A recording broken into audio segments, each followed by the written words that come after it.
We're live. We are live. We are live. This is Gear Dive Jam. What's up, Gerardi? Yo. What's up, B-Boy Tech? Chilling. This is Thursday, February 11th at 6 p.m. Pacific. And you know what that means. Oh, yeah. We're here for Gear Dive Jam. So let's do it. What do we got here? We got Sonicware Liven 8-Bit warps. And today actually is a little different because we're doing a giveaway. So this is our first giveaway. And I'm excited to be able to give somebody a dope little synth. Me too. I got the names all listed up and we're all ready to go. Yeah, and thanks to everybody that participated. Today's guests is Evan, your name Sirchuk. I should have asked you this before. Yeah, no, you got it. Evan Sirchuk of Sonicware, and no doubt. And we may or may not have Ken Flux Pierce of fluxwithit.com, but we will have a video from him. So without further ado, let's get started.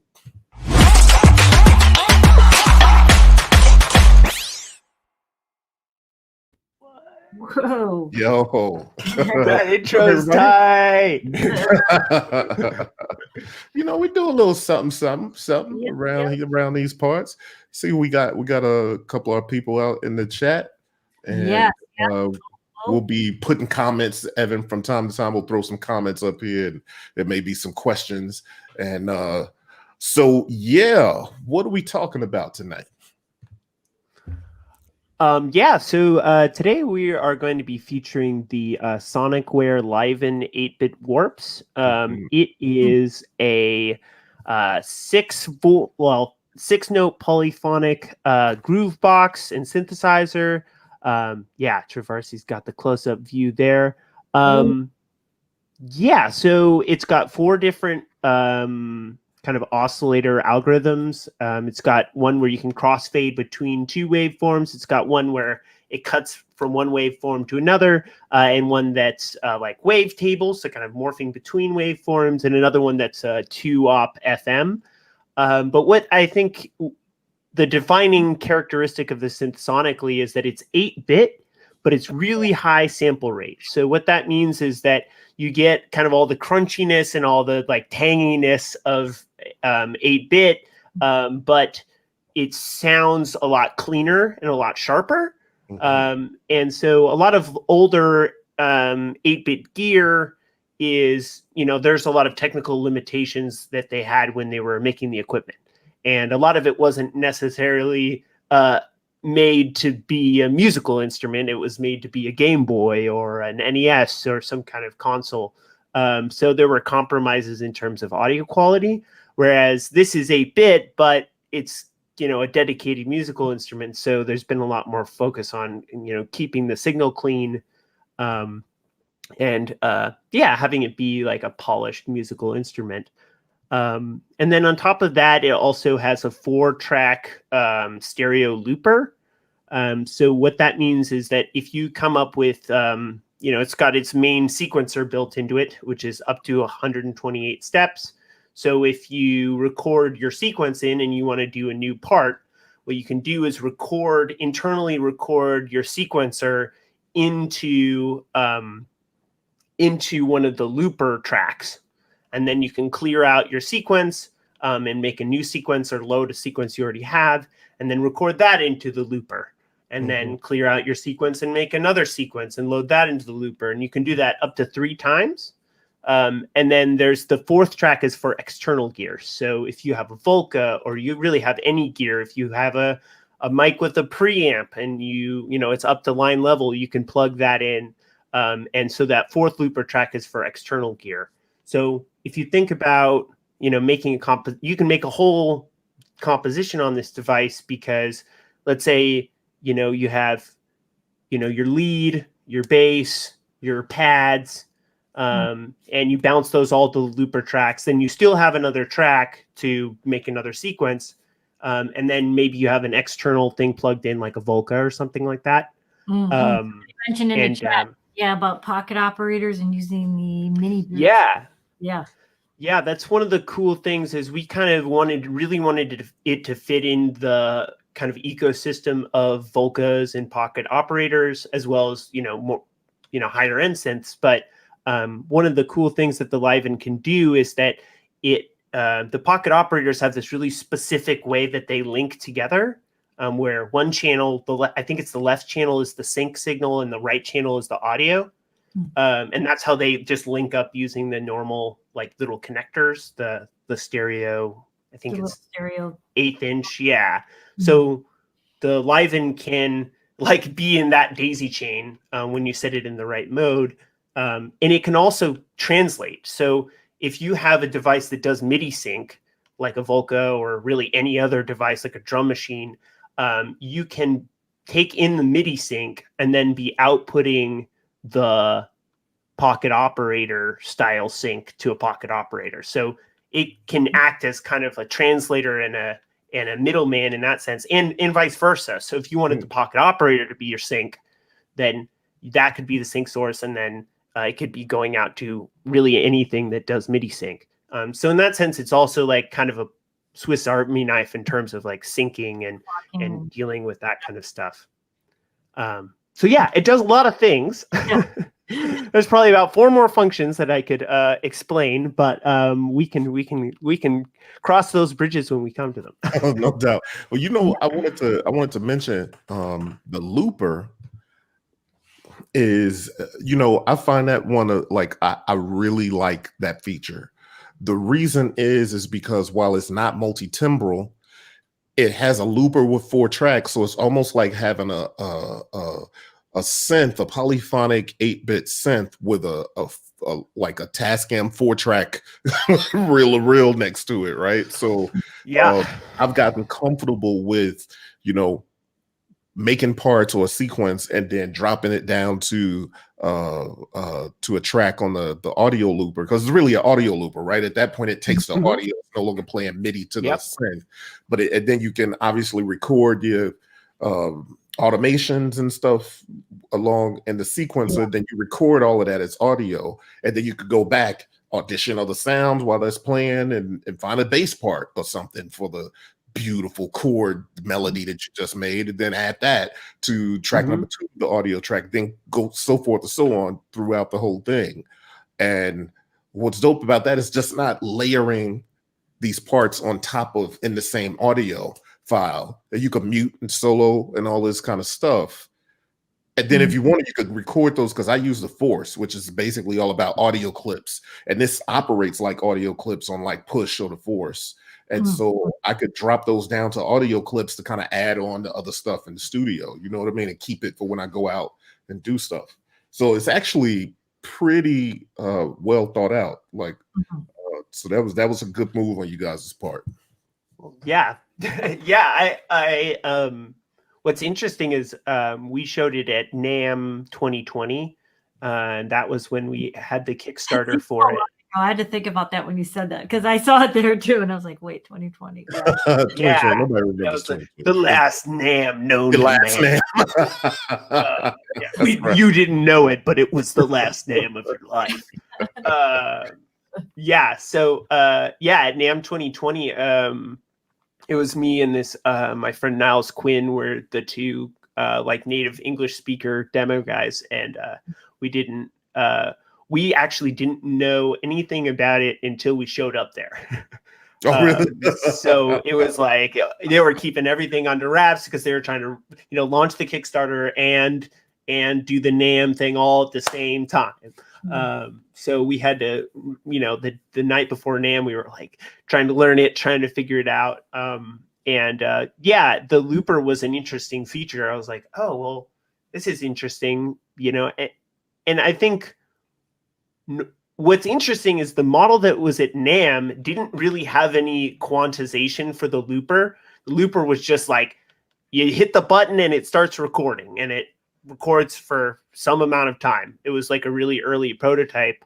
And one of the things I'm really proud about the 8-bit warps and the way that it developed, you know, between the Kickstarter and now, is that there's all these settings now where the looper will start recording and stop recording right on time for you. It's in a similar way that Ableton works, where it will wait.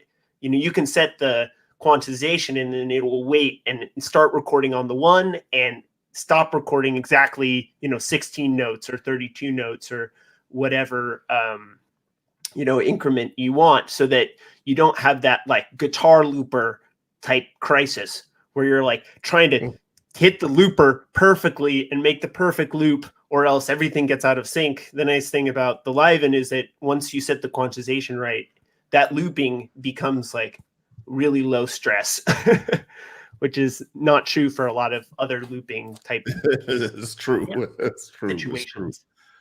Yep. I think we should play a video. Like, and then we can talk a little bit more about it. Cool. Corey, should we? Which one we going to? You want to go for it? Yep, I'm gonna go for it right now. All right. All right, everyone kind of.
Yo. That was awesome. Yeah. No doubt. It was fun. That's how we kick off the night right there. Yeah, that was sick. No doubt. Yeah, what I was doing is basically the lead line and the chords were from the Live and 8-bit warps. It was funny, you see me using a pedal there that literally came while I was making the beat. The UPS dude knocked on the door, and I was in the middle of making the beat and about to record the thing. And then I was like, oh, this is here. So I threw that on there, and what I used it for was just to kind of give some variation to the lead line that I was playing, so that I can kind of play with that and tweak the filter and stuff. And I wanted to keep it live and stuff, so I didn't bother using the looper on that, but just kind of play as it was MIDI'd up. So I was using MIDI to sync it to Force, and I also had an audio track of the chords going on there, and just kind of tracked out a few different things and let it rip. Nice. Yeah, I really like that first section where it goes from like really washy and really reverby to like completely dry and clean. It really served as a great transition. Yeah, that's what I was trying to see if I could do, like, to kind of, without changing it a whole hell of a lot, be able to, like, kind of let the synth stand on its own and then just kind of wash it with reverb and see, because that's the other thing. When people think an 8-bit synth, they typically aren't thinking that it's going to be that, like, it's pretty smooth and beautiful. You know what I mean? It really, that high fidelity, but on 8-bit, it makes a huge difference. Yo, guess who's here? Let's see. Boom. Yo, what's up, man? Oh, yeah. He says, wait. So, yeah, I definitely wanted to, and that's the other thing about what I wanted to say about the yeah, we could hear you.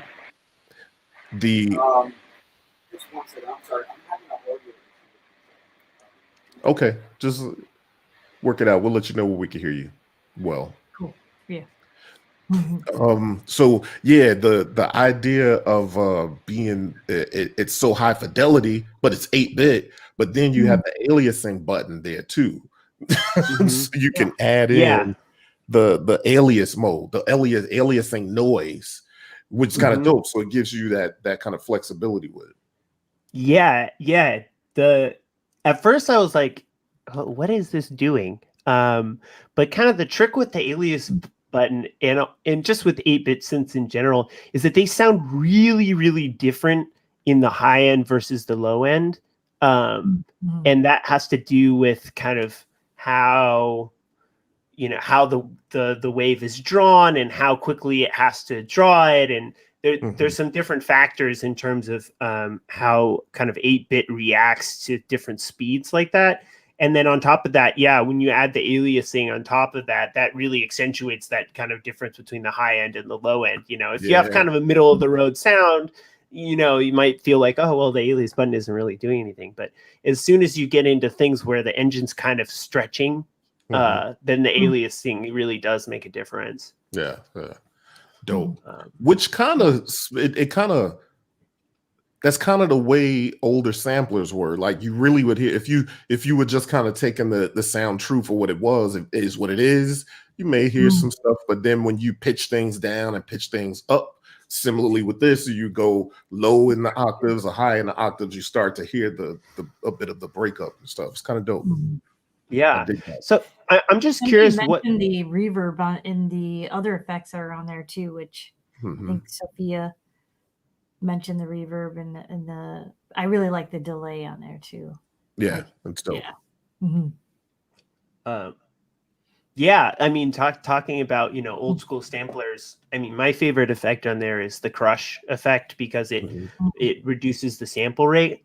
So one thing that I really like to do, and I did it in my jam, so I can cover it more later, but the idea of using the downsampling a bunch and then filtering on top of that. So like removing a lot of the high end or the low end. So you're just getting kind of the aliasy, messy part of the sound and filtering out kind of the main part. So you just kind of get this these interesting tones. Yeah, the Bit Crusher is crazy. but Corey, I just wanted to kind of wrap around to like your sound design process on here. What was your process for kind of like building the sounds that made up this jam? So I started with obviously a preset, and then I really just kind of went in, and I can't remember which one it was. Maybe the chords were the warp, and it twisting those knobs and kind of seeing how the warp synth kind of blends the two knobs. That's what it does, right? It takes two wave tables or whatever it is and kind of blends them together. Is that what it does? Yeah, it's kind of like a crossfade between two different wave shapes. Yeah, I think that's what I was using. So I just did that, and I was just kind of playing around with. Literally, I was just kind of playing because it's a very simple sort of chord melody, and kind of herky jerky a little bit. So just kind of playing with that, and I was messing with other sound, like my volume and that kind of stuff. When I landed on something like that, I just put that in the sequencer on the Liven 8-Bit, and then I went and I played with the warp sort of blending of the wavetables and that kind of thing, until I got something I like. Then I actually recorded automation on the filter.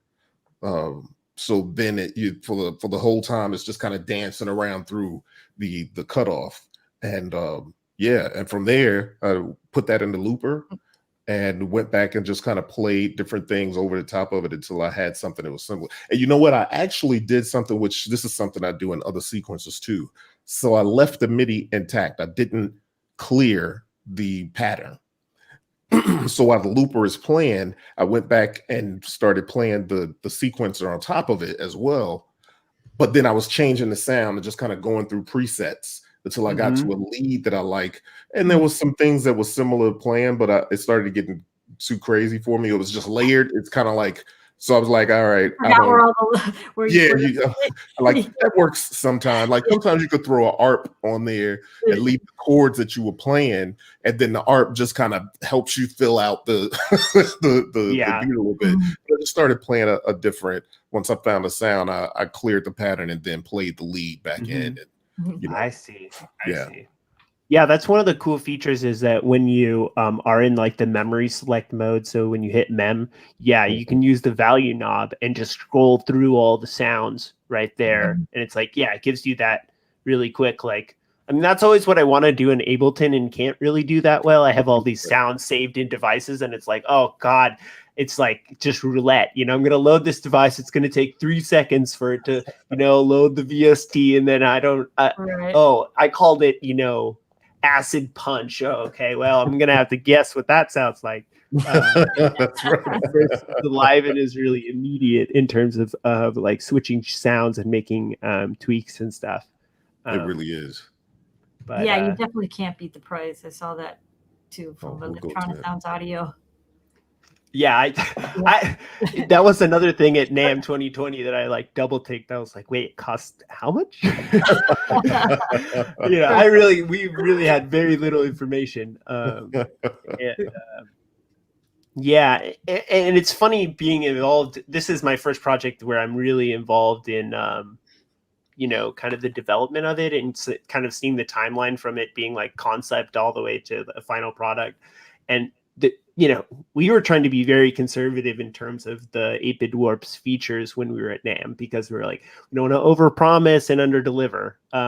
But interestingly enough, having a longer period, because there were some factory delays, so having a longer period to, sort of accidentally having a longer development period meant that we could build out a lot of features that we were kind of like, weren't sure whether or not we were going to be able to fit in, from a hardware perspective. One of those things you were talking about, like the automation recording, the parameter locking, was something where we were like, do we have to make it 64 steps because we have to record all this automation data for all the tracks, and can we do it? And that was one of the things that we were like a little cagey about at NAMM, because we weren't sure whether that was going to really be a thing, but it ended up working. So that's another cool feature. Cool. Yeah, it definitely is feature packed for what's that magic price again? Yeah, it's $199 US. Crazy. Yeah. Crazy. Come on. I know it's ridiculous, but it's awesome. Yeah. And it's great that, like such a powerful synth is made affordable. So, I think somebody just said that it was like their first synth, and it's very versatile too. So you'll be able to do a lot with it, which is pretty dope. Yep. Hey, Ken. I'm here. Welcome. What up? I had some family difficulties, and then I had some I had to get my son, who is technically still not quite to bed. I was trying to deal with him, and then I was trying to deal with my studio, and it was hectic. So I'm really sorry that I'm late. So sorry about that, guys. Doing the speed run on Goodnight Moon. Like, all right. Man, I tell you, it was just this whole thing, and yeah, but I'm here now, and it's really cool to have Evan on here, because before the 8-bit warps thing and all that, I had actually met Evan once before. I guess it was the year previous to that, and I think we met in the basement of NAMM. Did you guys talk about that at all? Like, I won't talk specifically about the company. No. But it's just cool. It's just cool. Like, it's one of those things that I enjoy about the music tech industry, is that a lot of times people don't realize just how small and tight knit the music tech industry actually is. And it's like, 1 year you might meet in like an obscure basement hall at NAMM, and then the next year, you're on the main floor doing something else, so it's, it was very pleasant to be able to NAMM has a basement. Yeah, like that's probably boy. The basement is a place.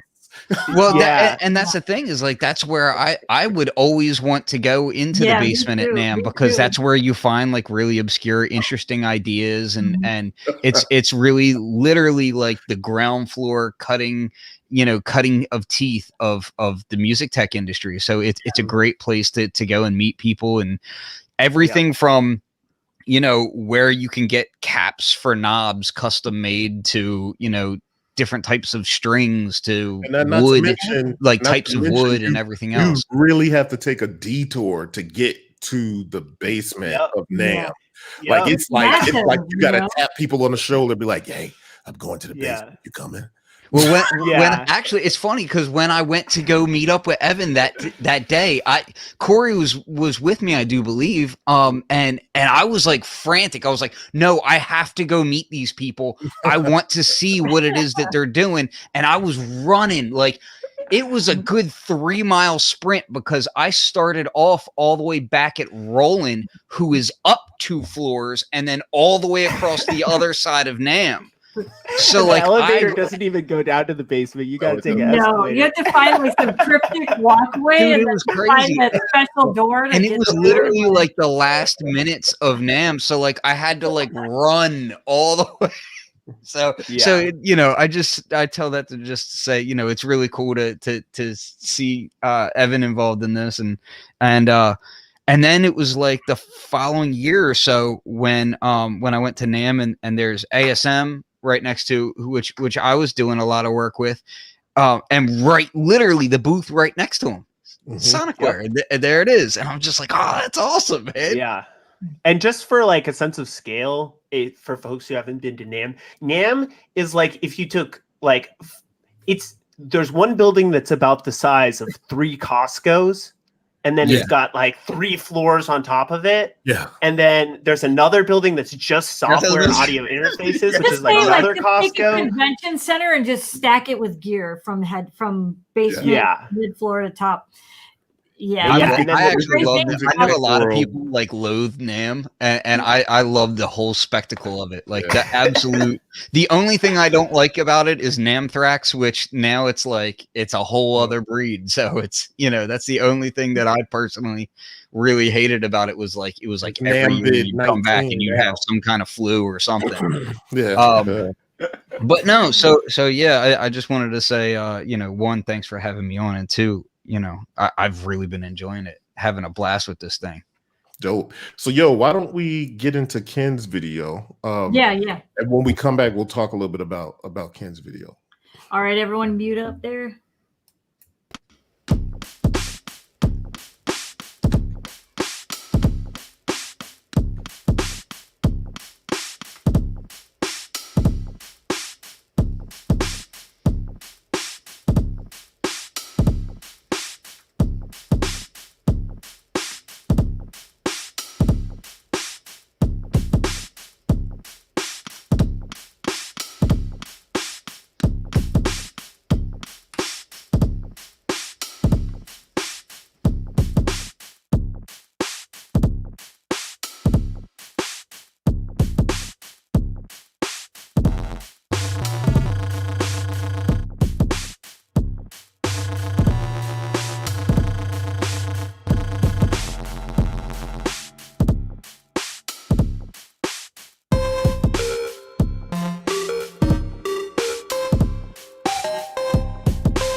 Nice job, Ken. Yeah, that was sick. So, I guess I should just dive into what I'm doing there. Yep. Yeah, go for it. So I want to couple of quick things about what the video was to begin with. So I use this thing, the 8-bit warps standalone a lot, right? The bulk of what I've been doing with it, to be honest, is keeping it with me, like in the car and that sort of thing. Like I am that guy who like keeps a drum machine in the car. I keep a pocket operator in the car, and I've been taking the 8-bit warps with me pretty much wherever I go because it has a speaker and because it's battery powered, which is dope. But when I get into this scenario, so the 8-bit warps has the audio looper, right, which is really cool. But when I get into the setup, I have other loopers in my setup, so I tend to use those. More often than not, I tend to be on the S2400, just because I like how it sounds and how it works, and it kind of doesn't make me think too much. It's just like really raw, and like you do something and then you move on, as opposed to like I have a Force, which I love also, but when I'm on that, I tend to get more fiddly. So what I was doing in that video is literally with no preconceived thought or anything. Like, I just kind of started grabbing some drum sounds, very basic drum sounds. And this is how I typically work: is I'll get some very basic drum sounds. I finger drum the skeleton drum beat in first. And then I just start working on loops. So was literally going through presets that are on it, and then kind of just slightly massaging them a little bit and letting the looper on the S2400 capture what I was doing live. And in a lot of instances, what you were seeing is I would like purposely trigger the looper midway through whatever I was doing, so that it would catch like the tail ends of me doing things, as opposed to those kind of like when you just program things into a pattern, a lot of the times you get stuck into this rut of like, okay, this pattern is going to loop and it's going to sound this specific way, right?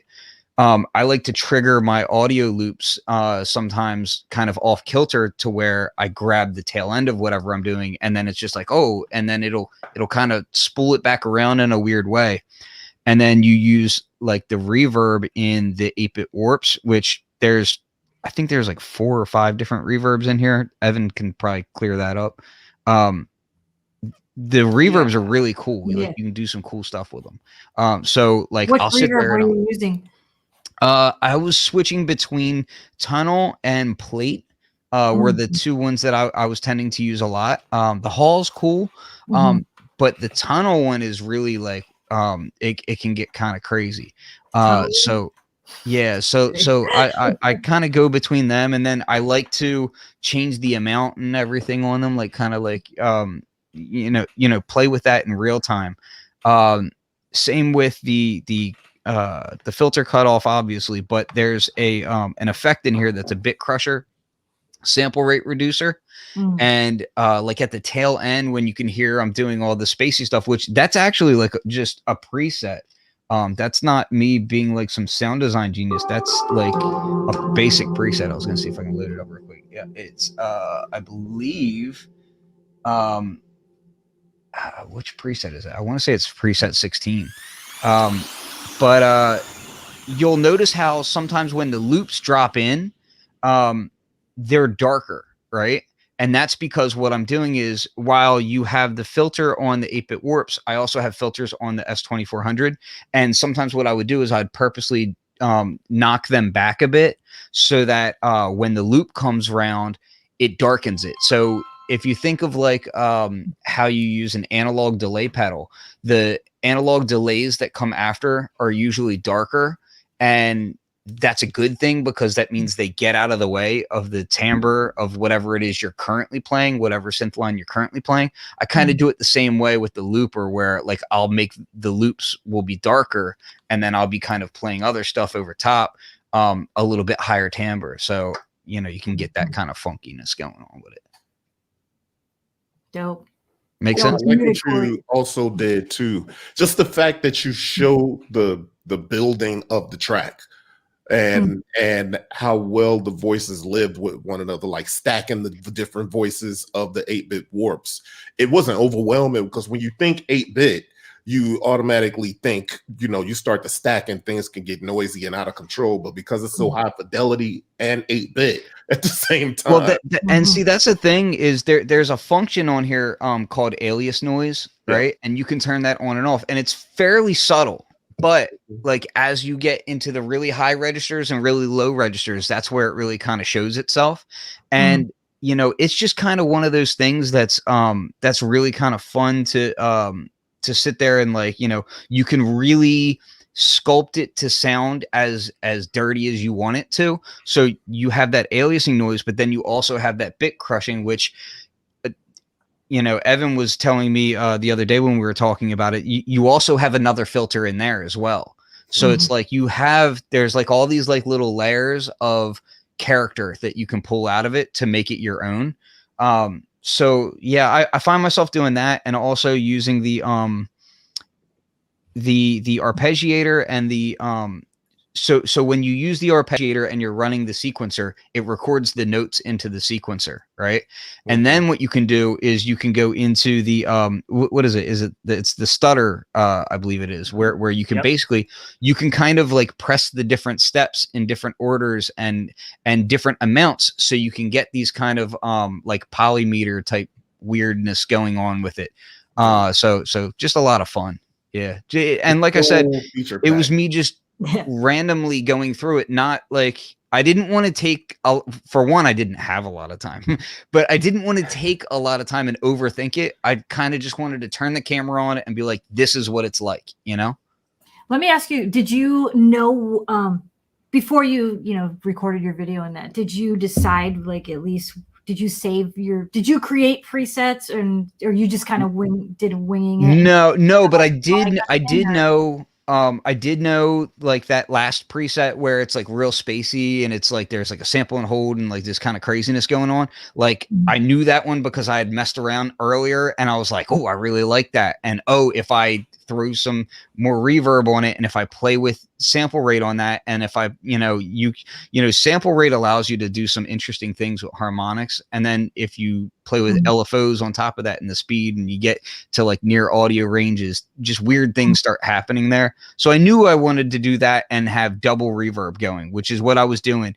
I had the reverb from this and I have the H9 here, which the H9, all it was really doing was giving me a second layer of reverb. So like I could do this reverb and then smack it with a darker reverb on top of it. And it was just, that's really all that was. That actually, I did that too. So I had the microcosm here, like I mentioned while I was making this, microcosm arrived.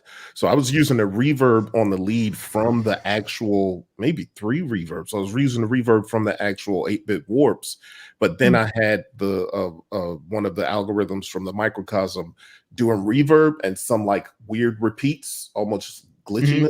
And then from time to time, I was activating the performer reverb. So, I mean, it was just, and the thing is about it is it's not like one of those things where you're like, oh, I'm using this reverb because this other reverb isn't good enough. It's not that at all. It's no, I'm layering. Like I'm not going just like one or the other, like, oh, I need to use the H9. No, I'm just layering them because they sit so interestingly, especially. So like I want to say it's the hall reverb is like it's a delay line, like a short delay line to make that up. And you can kind of like slur that stuff out. And it sounds really cool with 8-bit sounds on it. Cause you can just hear the edges of the waveforms. It's cool. So let's we actually still have, do we have a couple of things to play? And then we're doing a giveaway tonight. So if you all don't mind, we're going to still play these couple of things and we want to announce the winner of the giveaway. So stick around, and Shonda, whichever one you want to play next. Sure. Excuse me, my sister Travarsi. What's up, everybody? It's Flux. Oh, not that one. Whoops, sorry, Ken. Don't forget to mute.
Well, all right. What the? Gorgeous. That was dope. Holy Thank you. guacamole. Yeah. Now, Dang. I think what was so dope about that is it was a build up and it kind of took you on a ride a little bit. It was really good use of the synth. Now, I want to hear the breakdown. Yeah. The dive. The dive. All right. The dive. The dive. Okay. Well, I'm not a huge looper, but I'm a sound designer, and that's one thing I really liked about the Liven is that you could just get all these different sounds and textures and things out of it. So I was like, okay, well, how would I use this either in a live setup or to make sound, like produce sounds and make sounds? So what I did was I plugged it directly into my assimilator, and then I just started going through some presets and tweaking different parameters and morphing between the warp and the wave tables of that, the waveforms and everything. And then when I heard a sound that I liked, I would sample it into the assimilator. And then I just built, so all the sounds were from the Liven, but just sampled into the assimilator and then ran through, the different effects in the Eurorack case. So, and then I left the Liven plugged in to the input on the assimilator, and then just like had a sequence of the arpeggiation sequence, and let that just play through the master through the assimilator. So that was playing in, and then I don't know, I was like, why don't I just try to play on top of it too? And so then that's when I was playing on top of it. But it was cool that, I really like somebody mentioned, I think it was Sophia in the chat. Welcome everyone, by the way. Hello. The reverb and the delay, like I don't know if you could catch what I was doing, but you could hear it becoming like that audio rate, and I was able to just tune it into the note and build a harmonic off the audio rate of tuning in the delay. And so it's great because like I really learned that that function you showed me was awesome, the one where you hold down the function shift so you can lock the parameters. So that's what I kept going in and out of locking and unlocking the parameters so I could get the delays going at audio rate and then pop back out and play with the filter cutoff, and then go back in and lock the parameter again and start playing with the rate of the LFO and all that stuff. And yeah, it's a lot of fun. Like I definitely think this synth is a beast. Like all like those sounds, with the exception of the percussion, even that warbly that at the end, that was alive in too. Like it was, yeah, dope synth. And for folks who are curious what Travarsi is talking about, if you want to highlight me real quick, I can just show. So you'll see all these knobs have like a top function, and then they have like a lower function listed below them. So normally what you would do is you'd hold down shift, and then that gives you access to the second function. So when I don't have shift on, this is the filter cutoff for the LFO. But when I have shift held down, then it becomes the control for the reverb. And so one trick is if you hold down function and then you press shift, it locks that shift function on so that you can always access all the alternate features. So if you're in a performance setup and you're like, all right, I want to always be controlling my FX and my reverb and, my, whatever effects are listed beneath, then you can do that. And then if you tap that again, that toggles it back off, and then you're back to the normal functionality. So yeah, that's very useful. Super. Yeah. That was super game changer for me, that showing me how to use that feature, because that's what for me took it to like, how can I take this synth and not only design, like get all these amazing sounds, but also bring it into a performance, because even in the studio, I still approach a lot of the time, like even in my sound design, I approach it as though I were playing it live to kind of get me in in that move or in the mood or in that space to start creating sound. So yeah, very dope.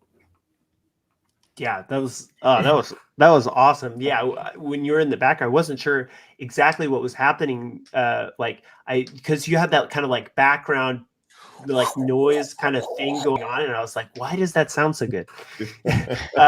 And for folks who are curious, what she's talking about there with the delay. So if you get some audio into the delay, and then you turn up the amount like to 100%, it just stays in the delay. And because it's a tape style delay, when you change the speed, you also change the pitch of the audio that's trapped in the delay. So in that case, I didn't even think about that. You could then tune that to, whatever the key is of your song, so that your loop and your noise that's in there is not just clashing with everything, but it's like reinforcing the key of the song. That's so clever. Yeah, and then pop out of there and then kind of filter it in and out. Yes, so much fun. It kind of reminded me of there's this guy Sadowick Productions. He's like this Ableton guru that really taught me a lot. Yeah, one of the projects he did like a whole replacement soundtrack for The Matrix.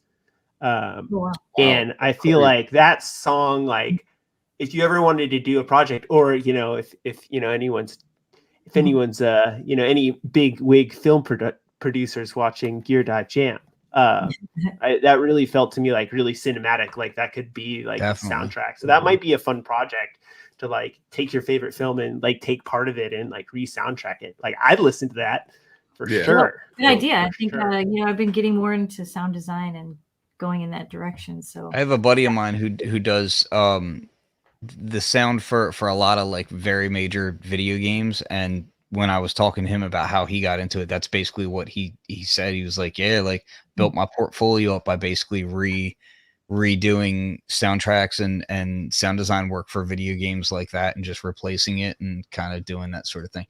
But that track was phenomenal. Yeah, absolutely loved it. Thank you. Yep, indeed. So what else we got, Traversy? We got Evan, and we got our announcement. Okay. Oh, awesome. I say we play Evans. What do you guys think? Yeah, cool. And again, thank you for everyone for tuning in to Gear Dive Jam. Don't forget to hit that like button, subscribe. Lots of good stuff here for you. And all right. And we're still going to do that giveaway. So stay tuned and let's check out Evan. Don't forget to mute, guys.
Yeah.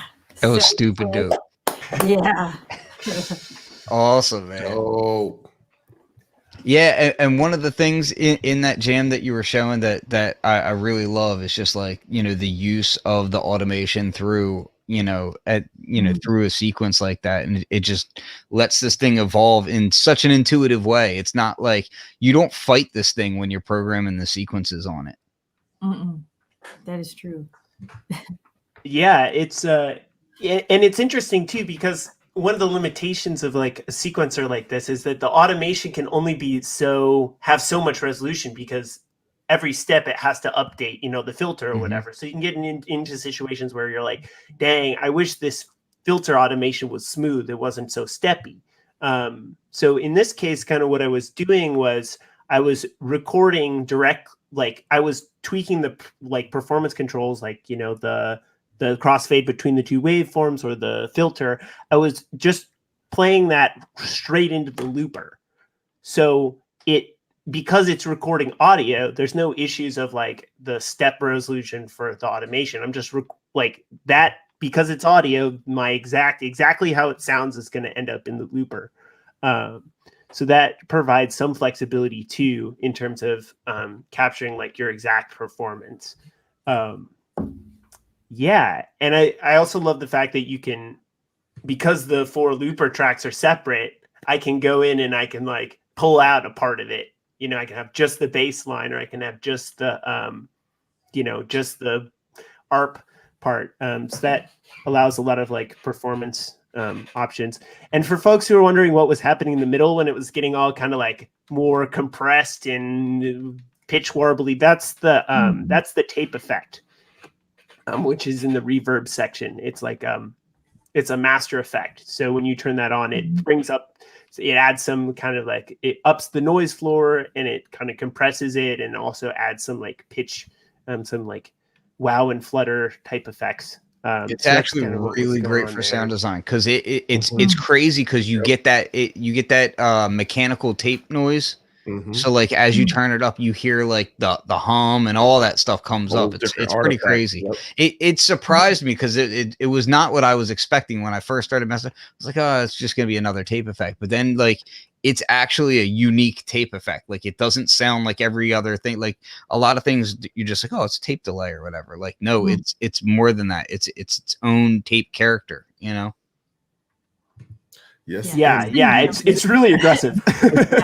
When it's at max, it's like, holy guacamole. Like part of the thing was I wanted to structure the jam in the way that I wasn't ending with the tape effect on max, because the noise in like it's like really intense. So that's why I was like, okay, I had a couple of takes where I like ended with that. There's like a lot of noise. So I was like, oh no, okay, I got to mix that somewhere into the middle. But I think it really works in like Ken in your workflow, because if you have that tape effect up and then you're then recording that into the sampler, or that noise is then going into a reverb that's going into the sampler, it's like that's all getting baked in. And exactly.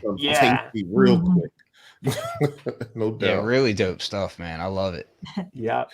But I really like how everybody was using it in a different way. Like I definitely learned some things tonight, and I need to go back and dive back into this.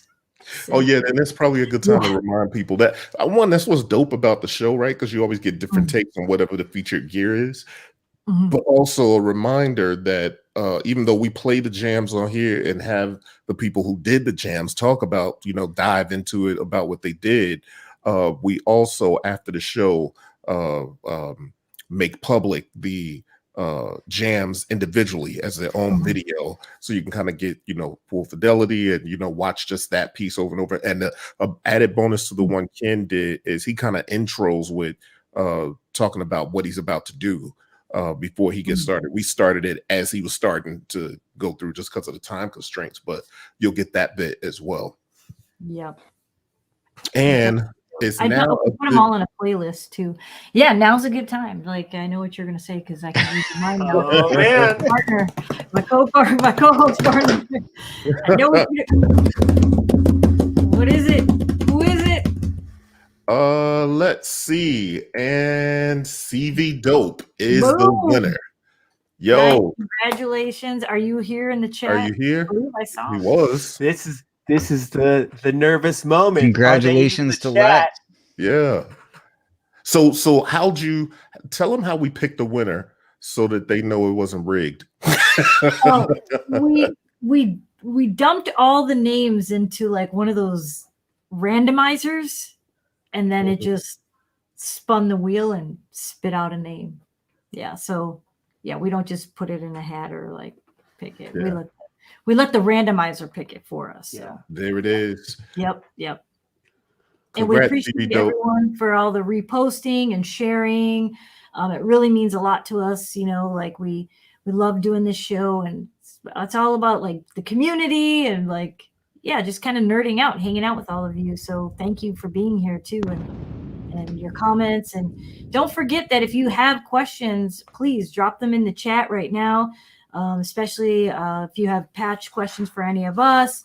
And Evan here is he is the man. I've been peppering him with questions myself. So he is the person to ask questions of too. If you got some questions, so now's your chance. And by the way, Dr. Endo Endo is in the chat. He says congratulations as well. He's the creator and designer of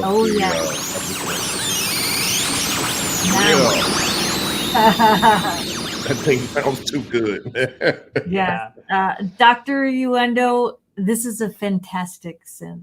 So you guys weren't hearing that, were you? Thank you. Yeah. Yeah, we were hearing it. Yeah, I'm sorry. I didn't have it in my headphones, baby. I didn't have it in my headphones, so I didn't realize it was going out to you guys too. I'm sorry. The special effects for the commentary. I was sitting here, because like I knew the patch was there, and because like I memorized where that patch was, and I was just like, I'm gonna mess with that some more like after the show. So I was just loading it up, but I couldn't hear it. We have a question in the chat too. Before, I don't know if you saw that, Evan. Somebody was asking about the I/O on it. So here's a top down. I don't know if you can blow me up. Blow me up. So up here on the top we have like the sync. That's for like your Volcas and your things that put out like the descending or ascending pulse signal. It can do either one. And then you have the 5-pin MIDI in and out. And that's also how the firmware updates happen. They happen via SysX. And then we have the line in and line out. So the line in is if you had an external piece of gear, you could send MIDI to it, and then you could receive that audio in the line in, and you could loop it, or you can just use this sort of as a mixer. So when it's in looper mode here, then these 4 knobs become your mixers for your loop. And then because the 4th looper channel is your external audio, that I think that's how you control it. There's also some line in gain and some different things that you can adjust as well. And then it's got headphone output. It's got this little speaker here. So if you're on the go, it's interesting because the speaker has like has a limited frequency range. It's kind of interesting to make a sound with just the speaker and then plug in some headphones or plug it into your system and hear like, oh, okay, I'm going to adjust the sounds, but it kind of makes a really good sound will sound good in the speaker and also sound good Another in the little tip about that is these small speakers like that, if you get a like a pencil style condenser and stick them like right in front of it, they sound huge. Oh, interesting. Yeah, I do that all the time, man. I love it. I actually I got a few different things that I do that with, and yeah, I love doing that. Say it again. Say it again? Just get like a small pencil condenser and stick it directly in front of those small speakers like that. And like mic it up like you would mic up a cab basically, and it makes them sound huge. Nice. And you get like that load distortion from the speaker itself, so it's pretty cool. Dope. There's another question in the chat too. Let's see. I think it has to do with the sequencer. Just so we can get an answer to make sure everybody's aware. Can you have the sequencer have different step lengths? Yes, you can. So the way that you do that is you just go to function here because it's an alternate button function. Oh, you can't see it because of the comment. Layers of blocking. I can just move it up. I can just move it up. That's easier. So if you hit function and then you see here it says PTN for pattern. Sorry, it's dark. But if you hit length here, you'll see on the screen it'll say LEN, and then you can choose use the value knob here. This is like a stepped encoder. So you can set it really to whatever you want. And it isn't like, it doesn't have to be like an interval of 16. Like it could be, you know, whatever you wanted, like 15 or whatever, if you want to get, you know, interesting length with it. And then also keep in mind that the looper has its own independent length control. So the looper and the sequencer don't have to be locked together in terms of their length. So you can do, yes, polymeter is the right term, Sophia. So yeah, that's all separate. And then in terms of like the note interval, you can also hit function and then hit note here, and you can decide, you know, if you want one sync pulse to be a 16th note, or, you know, any other, you know, subdivision you want. So, for example, if you're like a hip hop guy and you really want your, you know, your really tight swing to be recorded, into that, you can adjust that. So like you could adjust it up to 32 so that, you know, it can capture all those kind of nuances of your playing. So yeah, that's kind of how you can adjust the sequencer. Nice. No. I'm sorry, I just got a little kick. I actually was laughing under my breath over here where you said layers of blocking. We removed the comment and then your name's blocking. It's perfect. All right, cool. There's another. I love the fact of how quirky it is that it's like you have, you know, most of these types of devices, it's just like raw sequencers, right? Like sequencer lanes. But in this, they went a totally different route, and it's like you have one sequencer lane, but then you've got these audio loopers, and you can treat audio differently than you can treat, you know, a stagnant, you know, sequence loop like that. So it's just a really interesting thing. That this is why I like kind of small companies like this doing their own thing, because you get these ideas that are like maybe a little bit, you know, if it was designed by committee, somebody would have done something differently. But because you have somebody who's like, no, I'm going to make the machine that I want to make, like they do it their own way, and it comes out really cool, you know, and unique. Yeah. Well, that's really interesting, Ken, because that's kind of a little bit of the story. I can't go into too many details, but that's a little bit of the story of Sonicware as a company, was that, you know, Endo had worked for some different companies in Japan, and he was kind of pitching different synthesizers. And one of the ones that you wanted to pitch was the ELZ1, which was our first kind of big flagship synth before any of the Livens. And yeah, he was just having some trouble getting traction within kind of the companies that he was working at. And so that was part of the reason why he decided, all right, you know, I'm going to do my own thing. I'm going to have my own imprint, and that's great that he did. Yeah, make things that are a little more quirky and a little more free from the constraints of kind of what a larger company might do, or might be more conservative and less willing to kind of like do weird stuff, like mash a 4-track looper into an 8-bit synthesizer. You want to do what? No doubt. I don't know if you saw that last question, just to kind of address everybody in the chat. Yeah. So can the sequencer lengths be automated to flip the groove as if you're messing with the start and end point of this? Okay.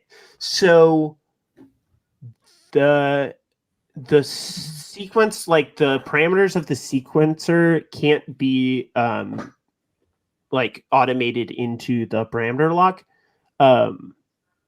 What you can do in terms of adjusting the sequence on the fly that's kind of interesting is that it has a transpose function, so you can transpose it like up to 12 steps higher or 12 steps lower, but it waits until the end of the sequence to do that. So if you're playing a sequence and then you turn up the transpose, it'll wait, and then at the next start, it'll then play it, you know, with the adjustment. certain amount of steps up and steps down. Mm-hmm. At this point, it's not possible to change the length of the sequencer while it's playing. That is something that different people have asked for, and I'm not sure if that's possible from a technical standpoint, but it is something that we have seen from different folks talking about. And somebody's asking if we ship to Canada. Yes, we do. They're shipped directly from Japan via FedEx. So if you go to sonicware.jp, you'll see the pre-order for the XFM, and you'll see the Liven 8-Bit warps. So you can order directly from there. Nice. All right. And it comes with you can order it with a power adapter that's got, a bunch of different international plugs. So that works as well. Dope. And so this has been super dope. I think there's going to be a lot of nuggets in here that people are probably going to reference for a while. So that's dope, because that is kind of why we want to do this show the way we do it. So Evan and Ken, thank you guys for stopping by. And Traversy, tell the folks what we got planned for the next time around. Yes. Just to kind of tell you some things that we have in store. Should I? Yeah, okay. Go for it. All right. So next month we are doing the BIA, and the following month, April, we are covering the Moog 1, and we have a special guest. We'll have a surprise with that. But you guys are giving away Corey's, right? He can pry it out of it. He's like, you can't pry out of my cold dead hands. We'll give away a Corey before we give away a 1. Yeah.